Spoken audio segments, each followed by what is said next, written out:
Okay, welcome to the Sumer Sports Show on a weird Monday, of course, Black Monday. I'm joined by Sumer Sports CEO, former Falcons GM Thomas Dimitroff. I'm Eric Eager. I'm one of the VPs at Sumer Sports. Thomas, it is a weird Monday. Honestly, it hasn't been. There haven't actually been as many moves as I thought there would be. So in that way, it's been better than I expected. But what goes through your mind on a day like today, where you see a lot of your friends and a lot of moves throughout the league happen? Throughout the league. I think you just become really particular about who you're reaching out to communicate with. Some people are on the verge of it. Some people are in the middle of it. Some people, are free of it. And it's just you have to always check yourself thinking, okay, did they miss the playoffs? Are they firing someone within the organization? Is their coach still there? I mean, look, there's a lot stirring around, and we're all very mindful of it as former and current head coaches and general managers. And yet the reality is that's what we signed up for, right? So no one realizes, what does Rich McKay say? It never ends well. It never ends well. And there's Rich McKay in the middle of it again with the Falcons, and it's not ending well. It didn't end well, of course, but that happens. And I'll be interested in talking about some of the organizations today and where we're going with it. Yeah, I mean, should we start there in our own hometown here of Atlanta, Georgia, with the Falcons? Arthur Smith, he was let go at 12:02 a.m. this morning. It was, kind of an unceremonious, tenure for him. They went 7-10 3 straight seasons, right? It was sort of, it was really interesting for him, right? Because they've had 3 straight top 10 picks, all of them in the skill positions. Kyle Pitts, Drake London, Bijan Robinson. They carried over from your regime, of course, and I know this is awkward for you a little bit. They carried over from your regime an offensive line that is pretty good, right? And they brought over, using some of the cap dollars that they've been able to accumulate, the Jesse Bateses of the world, the Calais Campbells of the world. They have had, they did have a top-end defense this year. A lot of that, though, is because, and somebody tweeted this out, however you measure it, we at Sumer Sports measure it with our ELO rating. Some people measure it differently, but they had, the easiest schedule in the NFL this year. But they did have a top-end defense, and they were just unable to get it going, Thomas. And so, they let him go. One of the reasons that Arthur Smith was hired in Atlanta was he took over an offense in Tennessee that was mired in sort of ineptitude and mediocrity, and he got that thing moving, right? Ryan Tannehill, who had been a bust in Miami, led the NFL in yards per pass attempt in 2019. He was a Pro Bowler that year. They went to the conference championship in Kansas City, where they stalled out there. The following year, they won the division, the AFC South, in 2020. So he was a hot commodity when he went to Atlanta. He goes there, they have the 1 year with Matt Ryan. Matt plays pretty well for a part of that season. They flirt with the Deshaun Watson thing in 2022. That doesn't work out. Kind of makes Matt Ryan unhappy. So they go back to the guy that he benched in Tennessee, Marcus Mariota. Of course, that doesn't work out. So then this year they go into the year, and I think that this was ultimately what kind of ended his tenure as the Falcons head coach. They went into this season with Desmond Ridder, a 3rd-round pick out of the University of Cincinnati, a 5-year player at UC, backed up by a career backup in Taylor Heineke. That's who they chose to be their quarterback and to sort of guide that offense with 3 top 10 picks as the car. And it just didn't work, right? And I think a lot of people saw that coming. They didn't, and that's ultimately why this thing didn't work out, Thomas. Yeah, let's start by saying what you just said. I mean, Arthur Smith is a very smart man. He knows football. Just like we've said about GMs, though, there's certain GMs out there, probably some of the best evaluators, or really go toe-to-toe with anyone as far as the nuances of evaluating. But in that position, it comes down to the big choices that you make: coaches, quarterbacks, first-round picks, big-time trades, right? And it's the same on the coaching side. You can be really smart. You can be a scheme guy. You can be a developmental. guy. But if you don't make the right decisions at the right time and you don't, call it the way it is in this situation, hook yourself to the right horse or the right leader, i.e. the quarterback, then that's what you're attached to. And that's unfortunate. I mean, look, we all saw it. I mean, Arthur Smith 100% was outspoken that was the guy he was going with. And he probably did that, rightly so, that he had to make sure that Desmond Ridder believed in him as a coach and that Desmond knew that he had the coaching staff behind him. Arthur Blank was behind him because that's what Arthur is to do. Remember that, everyone. The owner can say what he wants to say, but the owner ultimately has to be supportive of the head coach. He has to back him. Rich McKay, the president, I mentioned earlier about, I always say that he said it never ends well, but Rich is a very smart man, and he's been in there and understand. He's been around this a lot, believe me. He understands. You have to be supportive of your head coach and your general manager. Now you have a situation where they make a decision to move on from Arthur Smith, and Arthur will get a coordinator job soon. No one's worried about that, right? That I say that respectfully. Terry Fontenot is retained, right, as the general manager. He's been here 3 years. And, Terry, I saw a quote there that Terry's going to have insight into the next general manager. Yeah, we do have to be careful, though. And somebody did say in the chat that it's interesting to know. B Gamer said that Terry was not. It said that he will have input, but he is not hiring the next coach. So that is an interesting tidbit as a part of this because that's a nuance to discuss as a part of it. And let me tell you this: when I came in my first year, in those first 7 years, and we hired Mike Smith, the company and the organization is a lot more comfortable saying, okay, this is ultimately going to be Thomas's pick, even though ultimately it's always the owners.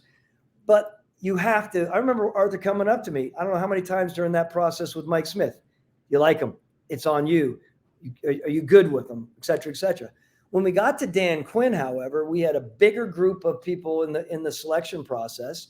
He still came up to me and whispered in my ear, "You got to be comfortable with him. Is this the guy? Are you sure this is the guy?" Yes, but they being the organization that makes the firing of the head coach and retains the general manager. You have to think about this, Eric. You have to make sure the fan base is still believing. And the fan base believes that someone is in charge, i.e. like Terry or someone like that they don't believe in, who's going to pick the next head coach. That doesn't necessarily work in their favor. So let's temper it a little bit. Let's make sure that the dudes are doing it, i.e. the owner and the president or CEO, whatever Rich is right now.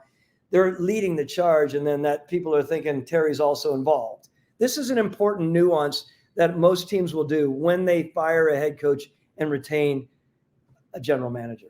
Yeah, exactly. And I think it's really interesting because in some ways Terry has done, he has built a roster, that has some talent. And I think a lot of people look at that roster and say, man, if you could only bring in a quarterback, this thing could actually go places. But this roster last did anything meaningful when it had a quarterback, right? And the first thing that you did when you were the general manager's team, you drafted Matt Ryan 3rd overall, and 8 years later you were in the Super Bowl, and that very year. And we're going to go through all the 3 teams today that let go. Carolina letting go Fitterer, and Washington letting go of Rivera, and they'll probably let go of Mayhew.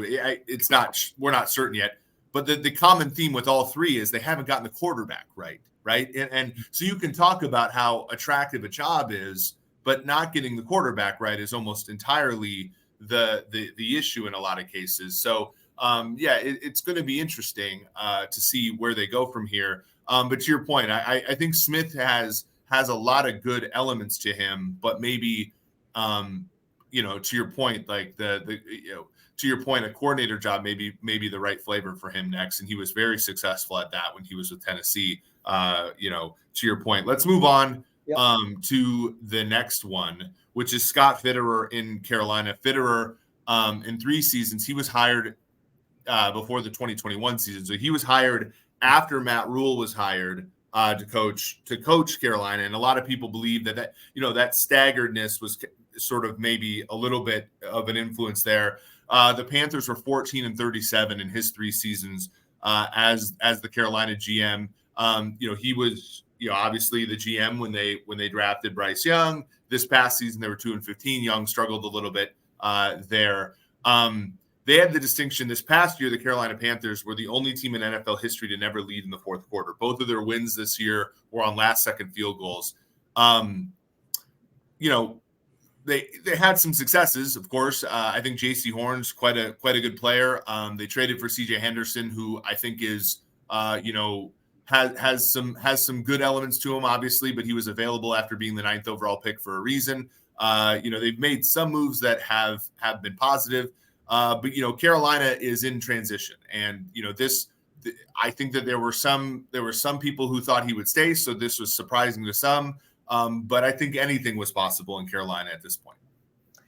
So, just for perspective, and I've said this before about George Paton at Denver, who no one necessarily knows yet, even though they're reporting that he will be retained, but we'll see how that plays out and where Sean Payton is with that.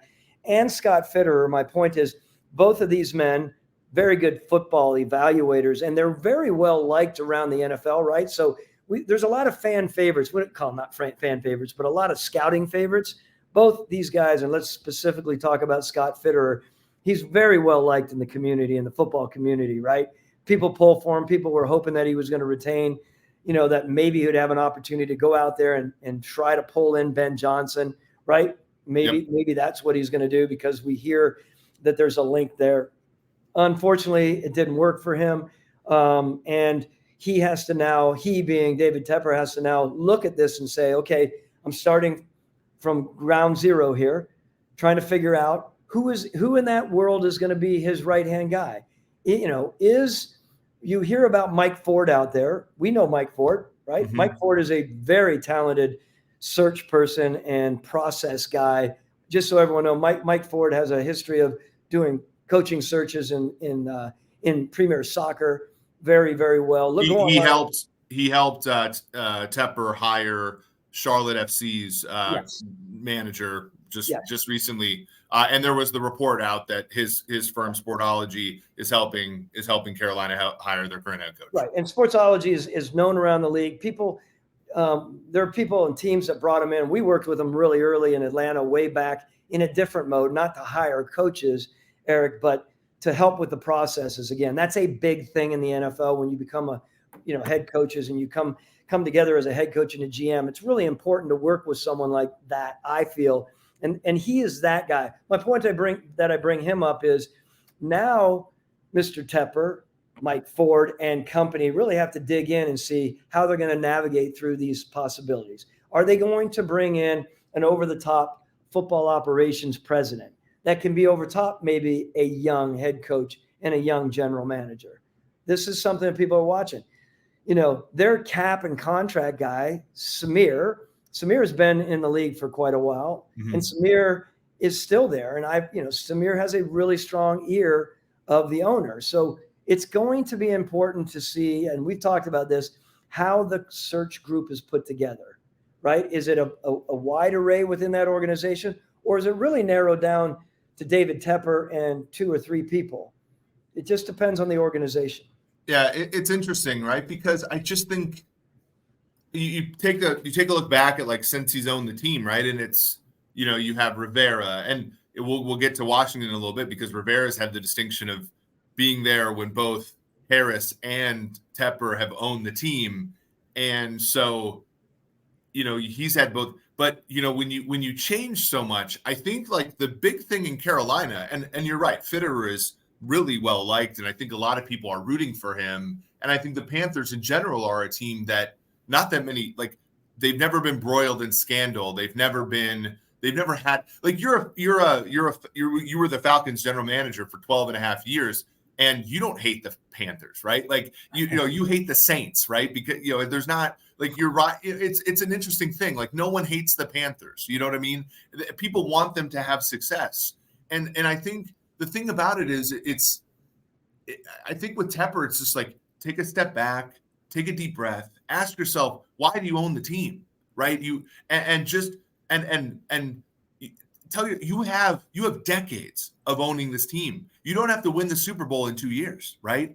And just build a thing. And like everybody, I feel like you're in a rush to win the Super Bowl in 2 years, and that's how you're making decisions. It's like you're gonna be here for a while, right? Start making choices that are going to be long-standing, right? Like if when you buy a football team, your contemporaries are not going to call you, like you're not, if you're a GM, right, and you get hired by this team and you don't make it in 4 years, yeah, you might get fired, right? That's a reality of the situation. If you're a billionaire and you buy a football team and you don't win a Super Bowl in 4 years, well, guess what? You still own the team, right? And so my thing is like, put down a set of values, right? And march forward with those values. And I bet you're like, it's going to start to turn over and you're going to start to see some results. You know what I'm saying? And like, and I think that's kind of how this thing's going to turn around. Right. And I think, and ownership is like the one place where you have that privilege, right? Like where you can start to think long-term, right? Yeah. Look, that's exactly right. And thinking long-term means really tapping in to, all your resources, for David Tepper to look. Here's what I believe for David. The fact that he has Mike Ford there, the fact that he has the right people around, hopefully bringing to him the right people to consider, and hopefully through the process, they weed through who is best for the organization. You may come to the table with 5 potential GMs and 5 potential head coaches that you like. In the end, it's part of like our job as general managers or former general managers to put the right team together. It's ultimately up to the decision makers to decide who is the best fit for that organization. And as it stands right now, how does that go? There's a lot of talk out there right now that David Tepper is looking to bring in a much more analytically minded person. This is interesting given our business, right? The fact that, and I'll mention his name, the fact that a guy like Brant Tillis is being mentioned at Carolina. He had interviewed before. Mm-hmm. He finished up there, yes, right? When Fitterer got the job previously. And yeah, he finished up there in 21. Yeah. And I'll let you expound on that a little bit more. But the reality is this is a guy who has a really, really firm grasp of football and data. And a guy that Mike Ford might be looking at saying to David Tepper, look, this guy's got a well-rounded view of football. He's got, of course, a very fine brain and one that's open, one that will utilize data like Mr. Tepper wants and can position himself and has been around championships. That's a big thing. So yeah, well, he's been around losers too. Like this is the thing. Like, and I don't mean that in a derogatory way, but he was on the 2012 Chiefs that went 2-14, right? And that got everybody fired, right? And then he was, built the thing up and won 2 Super Bowls, went to 3. He wrote the Patrick Mahomes contract. That is one of the best contracts that's ever been written from a structural standpoint. He's dealt with, and again, I don't want to speak, but like when people say this, everybody's like, oh, the Hunts are cash poor. I don't mean this, but the Hunts are not a team. The Hunts are not an ownership group that pays 20% over the cap in cash and then spreads it out. The Hunts pay up to the cap and then they don't pay more, right? Yeah. So they have a restrictions that some other teams like Philadelphia and other teams don't have, and he works within that. He scouts players. He doesn't code or anything, but he works with analytics people, in that framework. Yeah, he would be a fantastic GM. And I don't know that many other people personally, but so I can't opine on how good, Alec Hallaby would be. And he's another one he's the assistant GM for Philly, and Washington has requested to interview him. And I don't know Ian Cunningham for Philly, and that's another one that's been making the rounds, with Las Vegas as well as Washington. But I can speak to Brant, who is brilliant and would make a terrific GM for any of these teams. And I think, he's somebody who would come in and when you talk about process-oriented people, right, who are willing, and that was also the term, by the way, when you think about, we talked about this on the last podcast, that was also the term that people within the Chiefs building talked about when it was Ryan Poles, where they said he's process oriented, he's detail oriented. And we talked about, what did we say on the last show? When I said, how hard was it when everybody was going to get fired for the Bears, right? When everybody was going to get fired, how hard was it to just stay the course, right? Stay the course. And now everybody's safe, or, at least Poles is safe. There's rumors about Eberflus, but we think that they're safe, right? And how is it to, when things are oscillating, what does it take? It takes detail-oriented, process-oriented people. And that Chiefs organization, that's it. The Borgonzis, the Tillises, the Poleses, the obviously Veach and Reed and all those people, that's what it takes to win championships. And to me, I'm sort of surprised that team that has hosted 5 straight conference championships, won 2 Super Bowls, won 3 AFCs, don't get as many looks as some other franchises. And I'm glad you brought that up, because to me, it should be where some of these franchises look. Look, I will say, and this is supporting Sumer, of course, and analytics and football and the evolution of what we believe in here. I am like taken aback that more football people don't grasp the idea of taking it and running with it and learning more about it. It's a differentiator, right? If you're a very good football person and you've heard me say it before, the augmentation of your skills with the ability to utilize data and be open, have the right people around you that are going to provide the right data, it just makes you that much better. Well, it's the other way too, though, because I remember, and it's funny, one of my best friends in the industry, and I won't say who, I got a DM basically, Eric, you're getting soft, when I sort of started to talk to football people more, right? And because, again, like, you build the numbers, you build the models, and you start to come to these conclusions. And there was an article, Nora Princiati, who I know and she, she's awesome. And I was talking, and it was about the running back room and like why you should pay. She was talking about, like, what are the conditions wherein you would pay a running back? And I was like, well, there's probably a condition where the locker room is such that if you don't pay a star running back, they're going to revolt against you and you could lose your job, right? And I'm like, okay, so maybe there's a situation where you price a running back at $9 million and you should pay him $13 million, because otherwise you could lose a locker room. And they're like, wow, Eric, you're getting kind of soft. And I'm like, but like there are these intangible things that you kind of, and I think it cuts both ways, right? People, from your backgrounds need to talk to people like me, but people like me need to talk to people like you, right? And that's how it has to happen. Like, we need to cut both ways in order for this thing to actually work. You're exactly right. I know we have some more guys to talk about. Yeah, let's talk lastly about Ron Rivera, because I think that this has to, this really, Rivera kind of, interestingly, right? He went 20, and I know Schefter got this wrong. He went 26-40-1 in 4 seasons in Washington. He never drafted a quarterback in the top end. He inherited Haskins from Jay Gruden, not John Gruden. He dealt with ownership change for the second time in his career as a head coach. He was let go. This year felt like a transition year. He was kind of a good sport, but this year never really got off the ground. He had to deal. He started Sam Howell every single game. He traded both Chase Young and Montez Sweat throughout the season. Martin Mayhew was still there. Who knows how long he'll be there? They did bring Bob Myers from the Golden State Warriors and Rick Spielman, formerly of the Vikings and the Dolphins, to come in and help with their search. What do you think is what's going on with Washington? So, yeah, I mean, Ron was a Warrior there doing what he needed to do. He's been around the league a long time. There's still people out there saying that he might resurface. He's a strong league person, as you know.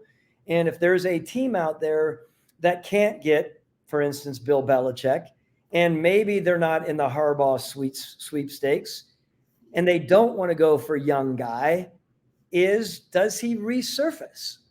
That's an interesting discussion to have. Now, back to, when you're talking about Bob Myers and you're talking about Rick Spielman, both very reputable general managers and executives in the league. I didn't know about it. I was surprised to see it, only because I wasn't sure what direction, Washington was going to go, who they were going to tap into to help them with the search. As you know, I don't know how much you can talk about it, but the reality is earlier on, there was some research going on out there to see who might be out there in line with the financial guy, like Josh would be the owner there. And we would, Josh Harris, we're asking about like what's the best way to approach this.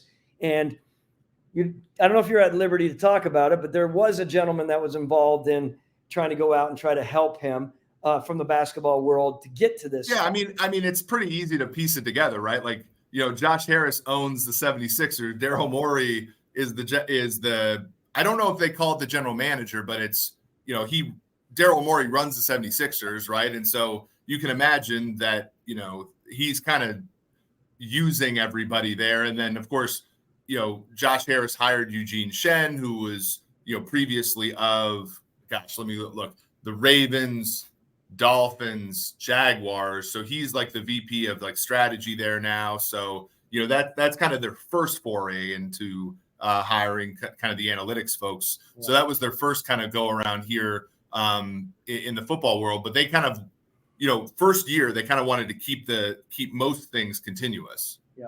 Yeah. Well, again, now they're at a spot. Watch closely and see what happens, who comes in under that group to, basketball and a football GM coming in to help them with the process. And again, what happens with Martin Mayhew? Martin Mayhew is a second chance general manager. Not many of us have an opportunity to do that. So God bless him that he had an opportunity. Is it short-lived or will it continue? It might continue, right? So it's just going to be interesting to see how Rick Spielman and Bob Myers approach this and what's out there. I have also heard they're looking for a legit football operations president and then maybe do the tiered idea. And I'm a big fan of that. I think it can be very strong. Yeah, can you expound upon that a little? Because I don't think our listeners are like that. Because most people think, okay, general manager, head coach, and then the assistants, and then that's kind of how things are run. Sometimes the head coach and the GM are kind of parallel. Yeah. Sometimes the GM is the coach's boss, and all that works out. But like, kind of because I don't like when you talk about Rich McKay, for example. I don't think that many people in the audience kind of know like you and Rich McKay's. Because Rich McKay was kind of had your job before and then didn't, and then all this stuff. So like, give the audience like a little bit of a flavor of kind of what you're talking about when you're talking about your sort of like tiered system there. Yeah, look, traditional hierarchy was, of course, the owner would hire a head coach and the owner would hire a GM, and a lot of times they were side by side, but into the very end when one of them had what we call as 53, final football say, right? It could be the GM, it could be the head coach, depending, and it could switch, right? In time, it could switch. What's happening a lot with some of the younger GMs and the head coaches is they're coming in as neophyte GM and head coach, and they're making a lot of mistakes along the way. And with those mistakes mean their tenure is limited, and before you know it, it's 2 and 3 years in and they're fired. And they don't get a chance to really develop. The thought now from a lot of people in our generation, I'm talking about Rick Spielman, myself. I'm trying to think of, Jerry Reese, even Howie and Eric and a lot of those guys, Eric DeCosta and the people that are there right now in the league. They're all thinking that there is a place for a football operations president. So you would have a football operations president over top of the head coach and the GM, a younger head coach and a GM. If this person, I hate to put just numbers on it, let's just say that person's 50 plus. They have 20 or 30, 25 or 30 years in the league, but they're not respectfully 85 or 75, right? They're still very close to. They're still able to bike up the hills in Buckhead. So those guys can be. Here's my feeling about that. And then you have a business operations president on the other side of the building, so it's nice and clean leading up to the owner or the CEO to the owner, the designee. Now, remember, my feeling on this is the key is picking the right football operations head. If you get a guy that's coming in there who, let's just say, is in their mid-50s and they have a lot of experience and they ultimately want to oust that general manager and be the GM, I don't think that's going to work. I know it's not going to work. That president needs to come in my opinion, and they need to tie the contract and his success to the successes of the guys underneath him. That's the way I think it works. Because if you come in and you have a president over top of a GM and a head coach, and they're paranoid every step of the way, and they don't think the guy over top of him is in the best interest of them, then there's going to be all sort of machinations within the relationship, and I think it can fall apart. That's a key. And I would go in to talk to any owner and sell them that idea. You get a really strong person in there that knows he's not coming back to want to be a general manager.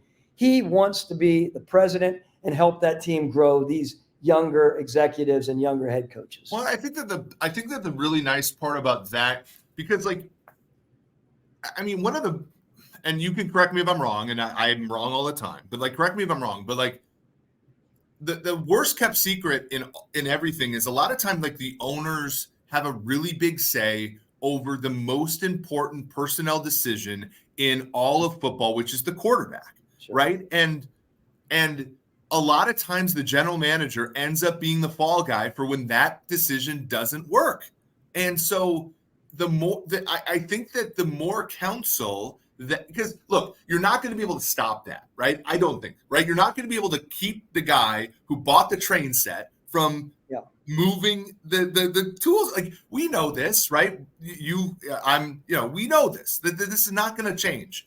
But I do think the more, I guess, for lack of a better term, protection, or the more insulation that you can have in that decision-making process, or the more, fresh ideas you can have, right? Because that person on that upper tranche is going to have the hard-worn experience of somebody like you who's got, has made that decision before and has maybe signed that Matt Ryan to that, that maybe once too many contract, right? Or something like that, right? And you have that younger GM, type person who maybe has some of the newer ideas or something like that that's come from some of the younger research or whatever.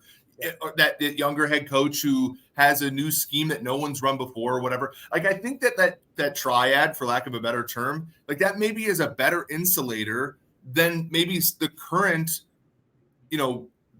decision-making paradigm in the NFL. And maybe that's going to be more robust to the current the current way that the world works in the NFL. Well, look, an example for us, if we go back to Atlanta right now, when Arthur Smith came in and Terry Fontenot came in, two first-time general managers and head coaches, the final football say was given to Arthur Smith. So Terry Fontenot becomes what we call in this league GM light. And that's not fair necessarily. I've been GM 53 full control, and I've been GM light, right? I've been both. And it really, if you have the right setup, it doesn't really matter, right? Because you do ultimately what's best. Someone has to have final say of those two. But when there's no check and balance or limited check and balance on that, and you get a younger decision maker, team builder, doesn't matter if he's really, really smart. It doesn't matter if he's done some really good things at Tennessee with the offensive coordinating and such. Yep. There's a different world when you're coming in to build team offensively and defensively, and making big time decisions and putting your butt on the line for a quarterback. Now, in that situation, it appears that Rich McKay was over top of Arthur Smith and Terry Fontenot. He was. Did he have any say in going with Ritter? Or was it, hey, I'm going to give it to the head coach and the GM to make this decision, and ultimately a head coach? I would assume that's how it played out. Well, and we have so many, but that's all the other part too is Rich won a Super Bowl with Brad Johnson as his quarterback. Yeah. We don't have that many experiences in life, right? We live one life. And so, sure, he has the experience of being with you when you drafted he knows that you drafted Matt, and Matt was a great quarterback, a Hall of Fame caliber type quarterback. But he also was with Tampa Bay when they won a Super Bowl with just a guy, a Desmond Ritter, and Brad's better than Desmond Ritter, but a good defense team, 1 of 53 kind of quarterback. And so we only live one life, right? And that's another part of where data comes in and where Sumer Sports, right? It can be important where you can come around and say, sure, we know that you won a Super Bowl with Derek Brooks and Warren Sapp and John Lynch and all that kind of stuff, right? But in this NFL, you can't really win that way anymore. You really kind of need to take a bunch of swings at quarterback and, and do it that way, right? And so, and I think that's like, again, where having multiple different decision makers kind of collating and having multiple different abilities and expertise is a really good idea. Well, I mean, look, just staying on back to the Atlanta vein, Rich, we've said this before. Obviously, he's the head of the competition committee. He's very knowledgeable and understanding of the game and different ideas, right? And Rich knows when to insert and when not to insert. You hope that presidents do and CEOs do, right? Now we're going into a whole different world. If Arthur Blank decides to come in here and go after the big stud coach out there, right? Whoever that may be, how does that play out and how does the organization set up, right? Where Rich McKay, for instance, might, if there's a really power hitter coming in, he, like we all know, would have to pull back a little bit, be the overtop designee to the owner, of course, and let the football people do their thing, right? That's important. And if it's not, how much interaction does Rich McKay, as the CEO of AMBSE, by the way, how much does he have say, or how much will he let some of the other people that are senior level executives in there have say in the football side, right? That's where it just becomes, from organization, everyone needs to know, from organization to organization, there's so many different flavors, right? And it's going to be really and whether or not that's healthy, right? Like, I think when you get a report that says Washington's interested in Belichick, and like you think about Washington's history, right? 1 year of Vince Lombardi, 1 year of Marty Schottenheimer, it's like, and that's great and that's awesome, but it's like those guys come, and Belichick's the best coach of all time. I'm not saying they shouldn't hire him, but like they come with their group, right? And so, and you better pave. I think about growing up in Minnesota, you better pave the entire street for that person, right? And otherwise, and so, and it's going to take some time, and he's not going to come in right away. I think about Parcells, right? You think about Parcells, who's, again, Parcells is, top N, the N small. Parcells came into New England, and it was 1 year they were like 1-11 or something like that, and then they got good. And then he went into the Jets, and like he let Neil O'Donnell start for 1 year. And then he kicked his ass to the curb. Then he went to Dallas, and they were okay.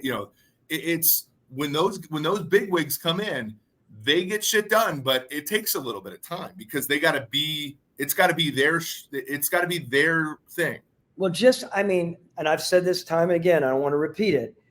This is where it is imperative that the owner and his designee, hopefully, or his very close circle, are very, very aware of who's pushing what for what reasons. And I say that respectfully, but it's human nature, right? A president, for instance, of an organization, and Rich is above a president. We don't need to continue to talk about Atlanta. He's the CEO of all of Arthur Blank Entertainment. But organizations that have a president that might be concerned about how things will play out if they bring in a certain coach that's going to be a strong presence. Now that president becomes a sidebar. That's not easy. So I think all along that those owners have to be very aware of what the motives are and who's pushing who, right? Because if Bill Belichick comes in somewhere, believe me, that president that's in that organization, they're over here.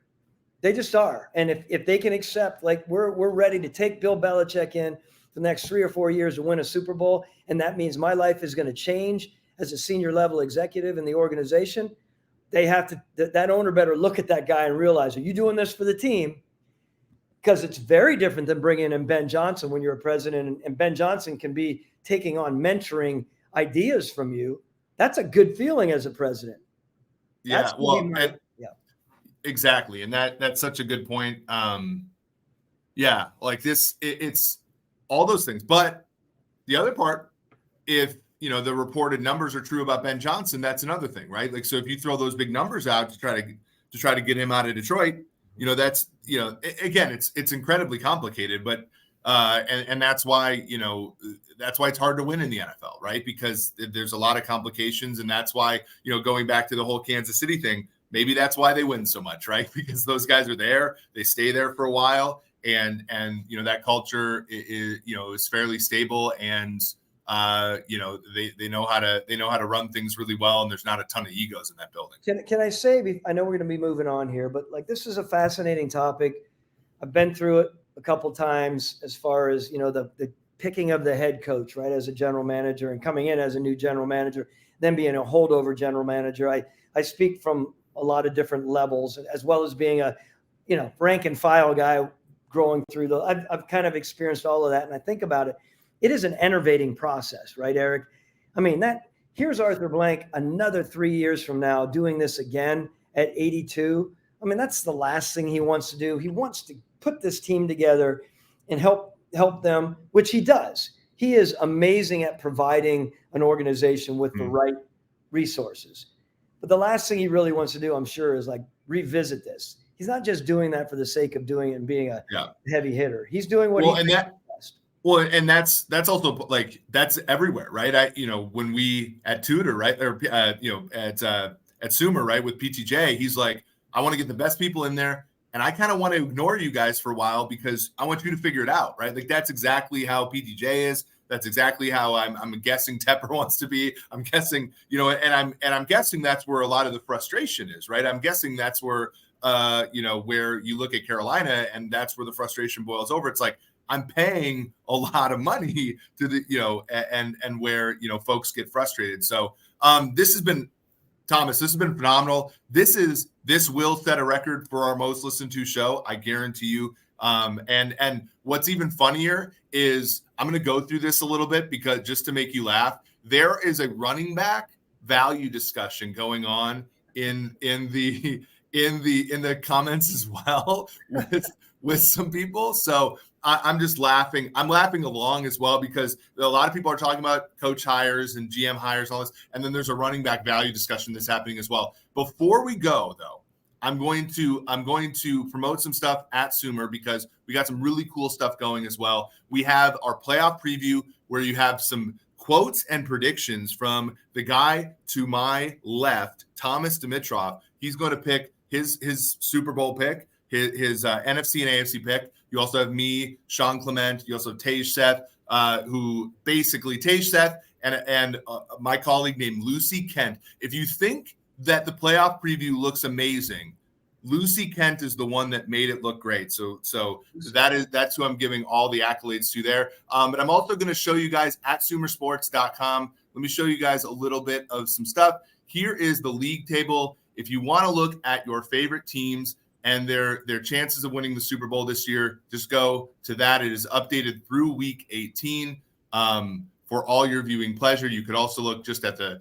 homepage. The homepage is where you will find the playoff preview tomorrow. You also have on the scroll the probabilities of each team winning each game in the playoffs. So it should be fairly good to go. So this has been a lot of fun, Thomas. Really enjoyed this. We might be back on Wednesday. We are going to transition as we go from the regular season to the off season into the draft and everything. We're still going to have stats and schemes. I might bring on some guests. We're going to transition more into as news comes. We're going to have this podcast just because, we don't really want to force this show. We want it to be like this show where Thomas and I are both engaged. And it's amazing, like today's show was, where the chat is awesome, and we just have a lot to talk about. We're not going to do 25-minute shows. We're not going to talk about games. We're not going to preview games because that's not kind of our cup of tea. We're gonna do this show kind of when we feel like it, frankly, and when there's news to talk about, because I think that's the best content here at Sumer Sports, and hopefully you guys are okay with that. And you were today because this was the most listened to show we've ever had. So for Thomas Dimitroff, for Eric Eager, this has been the Sumer Sports Show. Thank you all for coming.